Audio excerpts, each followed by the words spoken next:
नमस्कार.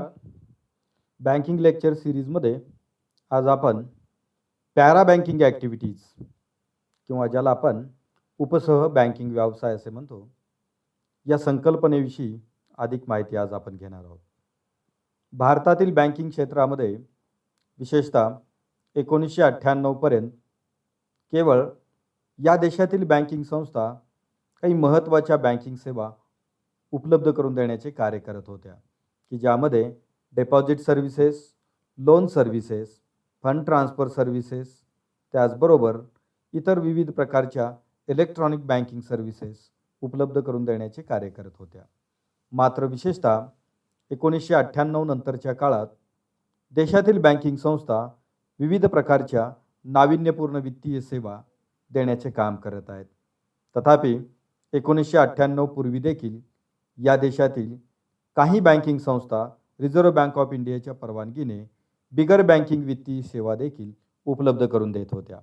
मात्र अलीकडील कालावधीमध्ये या देशातील बँका केवळ बँकिंग संस्था न राहता फायनान्शियल सुपर मार्केट होत असल्याचे आपणास दिसून येत आहे.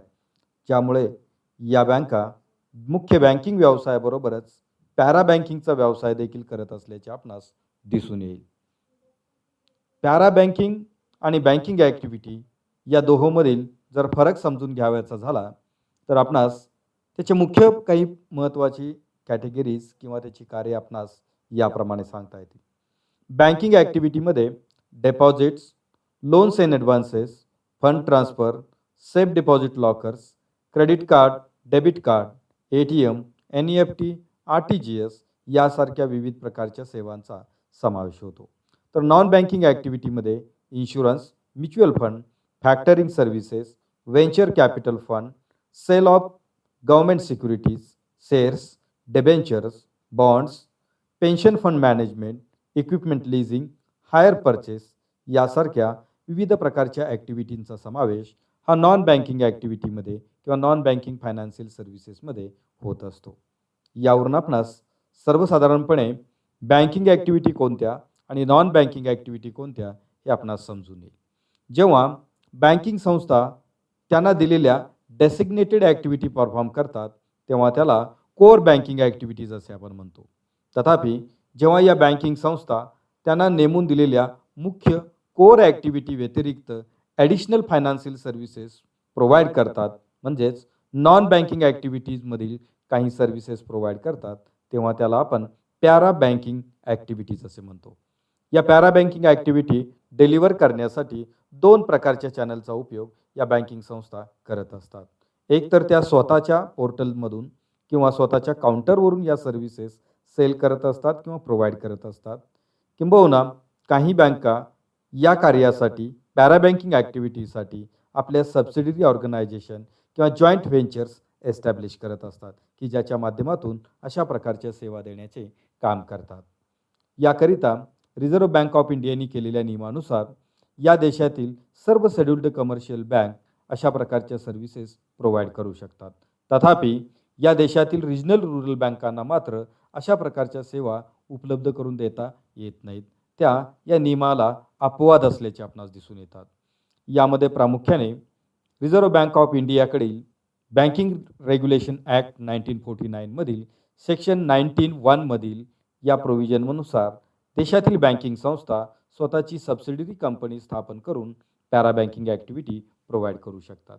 त्याचबरोबर या सेक्शनमधील under clause A to O of subsection of 1 section 6 of the banking regulation act 1949 bank may conduct any activity listed under this clause. या क्लॉजमध्ये रिझर्व्ह बँक ऑफ इंडियानी ज्या ॲक्टिव्हिटी मेन्शन केलेल्या आहेत त्या ॲक्टिव्हिटी पॅरा बँकिंग ॲक्टिव्हिटी म्हणून या banking संस्था सुरू करू शकतात. तथापि या सर्व प्रकारच्या सेवा देण्यासाठी या बँकांना रिझर्व्ह बँक ऑफ इंडियाची परवानगी घेणे अत्यंत आवश्यक असते. मग ती सबसिडियरी कंपनी स्थापन करण्याबाबत असेल किंबहुना या पॅरा बँकिंग ॲक्टिव्हिटी सर्व्हिसेस सुरू करण्याबाबत असेल, या दोन्हीकरिता रिझर्व्ह बँक ऑफ इंडियाची परवानगी घेणे आवश्यक असते. आता आपण या देशातील वेगवेगळ्या बँकिंग संस्थांना रिझर्व्ह बँक ऑफ इंडियाने ज्या पॅरा बँकिंग सर्व्हिसेस प्रोव्हाइड करण्याबाबत जे काही मास्टर सर्क्युलर्स जारी केले किंवा या सर्व्हिसेस सुरू करण्याबाबतच्या ज्या गाईडलाईन जारी केल्या त्याचा आपण टाईमलाईनप्रमाणे सिक्वेन्स देखील या ठिकाणी पाहणार आहोत, की ज्यामध्ये या देशातील बँकिंग संस्थांच्याकडून दिल्या जाणाऱ्या सर्व प्रकारच्या ऑलमोस्ट सर्व पॅरा बँकिंग ॲक्टिव्हिटीज कव्हर होतात. यामध्ये 1989 मध्ये रिझर्व्ह बँक ऑफ इंडियाने या देशातील बँकिंग संस्थांसाठी under writing of bond issued by the public sector undertakings म्हणजे या देशातील राष्ट्रीयकृत उद्योग किंवा भारत सरकारच्या मालकीच्या उद्योग व्यवसायाने इश्यू केलेले बॉन्ड्स हे अंडर रायटिंग करण्याची जी सेवा आहे ती सेवा देण्यासाठी व त्यामध्ये गुंतवणूक करण्यासाठीची परवानगी 1989 मध्ये दिलेली आहे. 1990 मध्ये रिझर्व्ह बँक ऑफ इंडियाने या देशातील बँकिंग संस्थांकरिता फॅक्टरिंग सर्व्हिसेस व हायर परचेस सर्व्हिसेस प्रोव्हाइड करण्याबाबतच्या गाईडलाईन जारी केल्या व त्यानुसार यांना या सर्व्हिसेस अलाउड करण्यात आलेले आहेत. त्यानुसार या देशातील बँकिंग संस्था फॅक्टरिंग सर्व्हिसेस व हायर परचेस सारख्या सेवा उपलब्ध करून देत आहेत. त्याचबरोबर 1991 मध्ये portfolio management on behalf of client banking संस्थांच्या क्लायंटच्या वतीने त्यांचे पोर्टफोलिओ मॅनेजमेंट करणे, त्यांच्या इन्व्हेस्टमेंटचे नियोजन करणे याबाबतचे अधिकार रिझर्व्ह बँक ऑफ इंडियाने या देशातील बँकांना दिलेले आहेत. त्याचबरोबर लीज फायनान्स सर्व्हिसेस प्रोव्हाइड करण्यासाठी देखील 1991 पासून परवानगी देण्यात आलेली आहे. तर 1994 मध्ये equipment leasing, hire purchase, factoring, mutual fund business यासारख्या सर्व्हिसेसला देखील परवानगी दिलेली आहे. म्हणजेच बँकिंग संस्था इक्विपमेंट लिझिंगची सर्व्हिस देऊ शकतात, म्हणजेच उद्योजक व्यावसायिकांना हव्या असणाऱ्या यंत्रसामुग्री व अवजारे भाड्याने देण्याचे कार्य देखील करू शकतात. त्याचबरोबर भाडे तत्वावरती खरेदी करण्याची हायर परचेस सर्व्हिस असेल, त्याचबरोबर फॉरेन ट्रेडिंगमध्ये आवश्यक असणारी फॅक्टरिंग सर्व्हिस असेल, त्याचबरोबर म्युच्युअल फंडचा बिझनेस असेल तो देखील सुरू करण्याची परवानगी 1994 पासून देण्यात आलेली आहे. 1996 मध्ये रिटेलिंग ऑफ गव्हर्नमेंट सिक्युरिटीज म्हणजेच भारत सरकारच्या वतीने गव्हर्नमेंट सिक्युरिटीची विक्री करण्याचे अधिकार हे रिझर्व्ह बँक ऑफ इंडियाला आहेत. मात्र किरकोळ तत्वावरती शासकीय कर्जरोख्यांची खरेदी विक्री करण्याचे अधिकार या देशातील बँकिंग संस्थांना 1996 पासून देण्यात आलेले आहेत. त्याचबरोबर अल्पमुदती निधीची देवाणघेवाण करण्यासाठी स्थापन करण्यात आलेला मनी मार्केट म्युच्युअल फंड म्हणजेच MMFF यासाठीच्या कार्यामध्ये देखील बँकांना सहभागी होण्याचे अधिकार सन 2000 मध्ये देण्यात आलेले आहे. याच दरम्यान entry of banks into insurance business याबाबतचे देखील अध्यादेश हे जारी करण्यात आलेले आहेत, की ज्यानुसार या देशातील बँकिंग संस्थांना इन्शुरन्स सेवा सुरू करण्याची परवानगी देखील देण्यात आलेली आहे. सन 2006 मध्ये या देशातील बँकिंग संस्थांना प्रायमरी डीलर म्हणून कार्य करण्यासाठी म्हणजे शासकीय रोख्यांची घाऊक प्रमाणात खरेदी विक्री करण्यासाठी आवश्यक असणारे प्रायमरी डीलरचे लायसन देण्याची पद्धती देखील सन 2006 मध्ये सुरू करण्यात आली.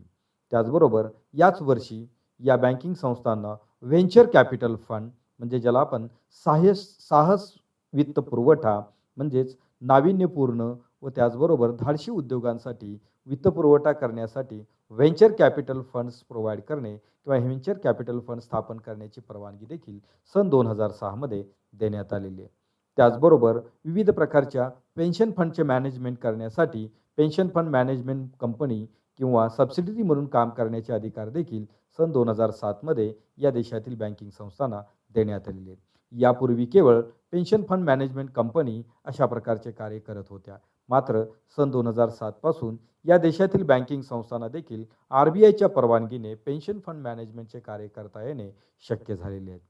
त्याबरोबरच सन 2009 मध्ये या सर्व ॲक्टिव्हिटींचा समावेश असणारे एक स्वतंत्रपणे एक master circular reserve bank of इंडियाने जारी केले, की ज्यामध्ये विविध प्रकारच्या पॅरा बँकिंग ॲक्टिव्हिटी व त्या अनुषंगाने करण्यात आलेल्या विविध प्रकारच्या टर्म्स, कंडिशन, अटी शर्ती याबाबतचा खुलासा करणारे स्वतंत्र मास्टर सर्क्युलर सन 2009 मध्ये रिझर्व्ह बँकेने जारी केलेले आहे.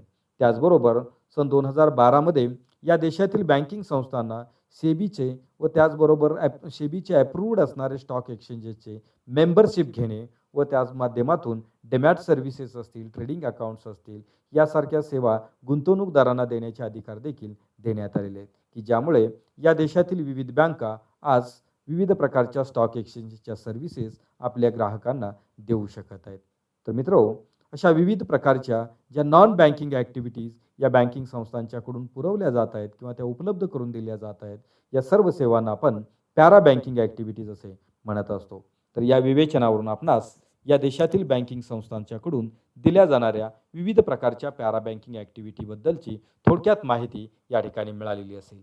तथापि या सर्व प्रकारच्या सेवांबाबत अधिक तपशीलवार खुलासा करणारे व्हिडिओ लेक्चर्स आपण यानंतरच्या कालावधीमध्ये प्रकाशित करणार आहोत. जरूर आपण त्याचा लाभ घ्यावा